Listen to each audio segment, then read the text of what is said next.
I don't think you are actually bored. I think that what you label as boredom is actually something different. And I'm going to share with you in a minute what that is. But first, a little context. As a transformation coach and existential counselor, I've worked with hundreds of people who come to me and complain that they feel bored often in life. They are not sufficiently intellectually stimulated. Now, I think this happens especially for fellow ENTP personality types and other NTs, other people who have a lot of big ideas, really enjoy philosophizing, abstract thought, going deep with people, having stimulating conversations, hate small talk, all that stuff, right? But I don't think it's just extroverts either that this happens to. It can be introverts. Like I was working with an INFJ the other day who resonated with this experience once I shared it. So what I think is actually happening when you think, I'm bored right now, is that you are disconnected. I think what you think of as boredom is actually disconnection. And that's why I bring up the introvert extrovert thing, because I think it's especially true of extroverts, but I think it's actually true of all of us, because we are a profoundly disconnected culture. You know, you've probably heard that for hundreds of thousands of years, early humans lived in groups, right, of dozens of people, 100 people, a little village, a little, band of people that went around and hunted together. We're social animals, right? That's how our brains evolved. That's how our nervous systems evolved. And now we live in a culture that really prioritizes independence over collectivism. And so I believe that when we think we're bored, and this was me for many years, I would complain about being bored. I would, get on Reddit, YouTube, different things to try to fix that. But now I really understand that when I dive deeper beneath the surface to examine my experience, I think I'm bored right now. What is actually happening now? It's one of really three types of disconnection. So the first one is disconnection from others, loneliness, right? When you say you're bored, you're actually lonely. I think that's one of the most common things. Because, I think the truth is that in most cases, if you are driven to get on social media, you're driven to, get on Reddit, whatever it is, if instead you could have a really interesting conversation with someone where you feel seen, you feel accepted for who you are, you feel belonging, you feel like they're interested in you, you would always pick that, right?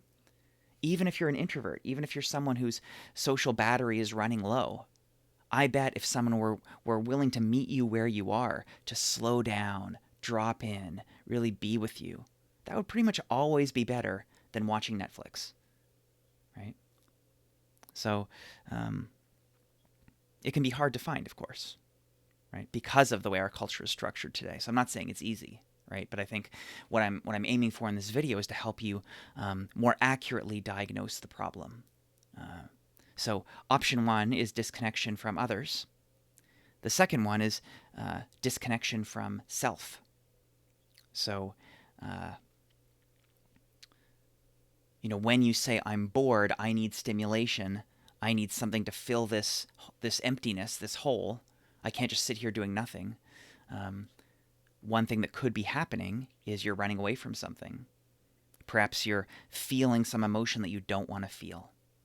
I feel angry, I feel sad, I feel lonely, I feel disappointed, I feel frustrated, and I don't want to feel that.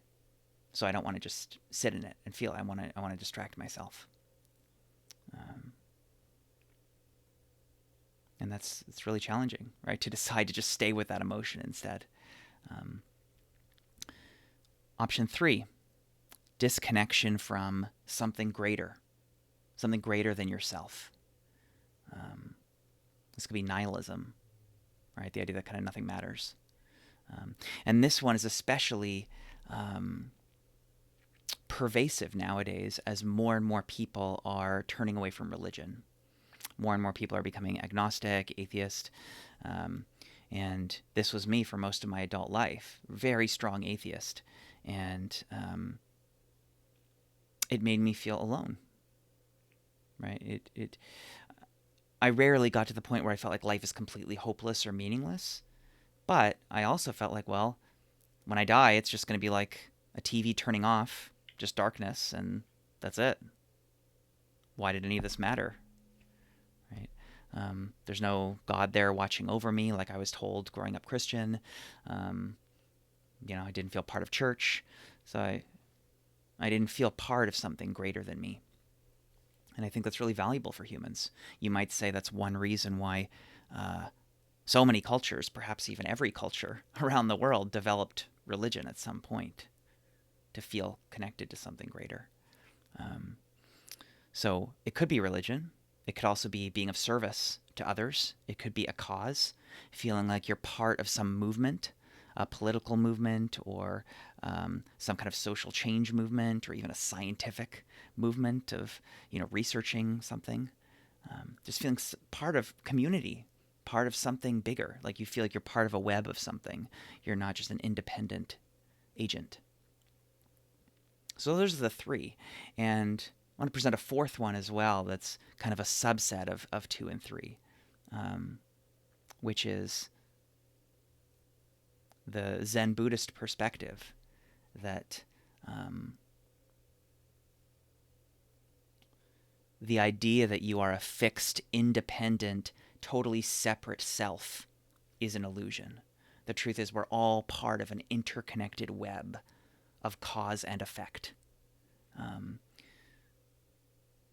The truth is that you cannot survive as a completely separate self, right? Like even the basics, you need food and water and shelter. And how do you get those things?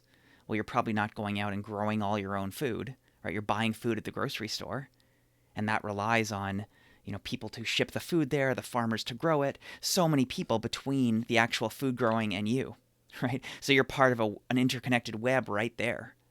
Right? You're dependent on others. You're not completely independent, let alone all the other things like the roads, the fire departments, so many ways where we're interconnected, right? And that's not even getting into the existential stuff of where exactly do you end and, the world around you begins. But an interesting thing that I really appreciate as a Zen practitioner is someone told me once that once you really practice Zen, boredom is impossible. And in fact, you can never be waiting for anything if you're kind of practicing Zen properly. Like if you're standing in line waiting at the grocery store and you start to feel bored, you start to feel like, oh, I'm waiting, I don't like this. If instead you use that moment to practice mindfulness, which is one of the core practices of Buddhism, just noticing what it's like to be you in this moment, noticing your whole sensory experience. What sounds am I hearing? What colors and shapes do I see around me? What emotions am I experiencing right now? What is the quality of my thoughts? Just really examining with curiosity. If you use those kind of in between, those waiting moments to engage in that practice, which is profoundly beneficial in so many ways, then you can never really be said to be waiting. Right? Because you're actively using that time. And same with boredom. If ever you feel bored, and I would say step one might be just examining that boredom. Like, what does this actually feel like? Could it be loneliness? Could it be disconnection from community or meaning or service? Feeling like you're part of something. But then beyond that, you could also just practice in that moment mindfulness, meditation, just examining what is here in this moment.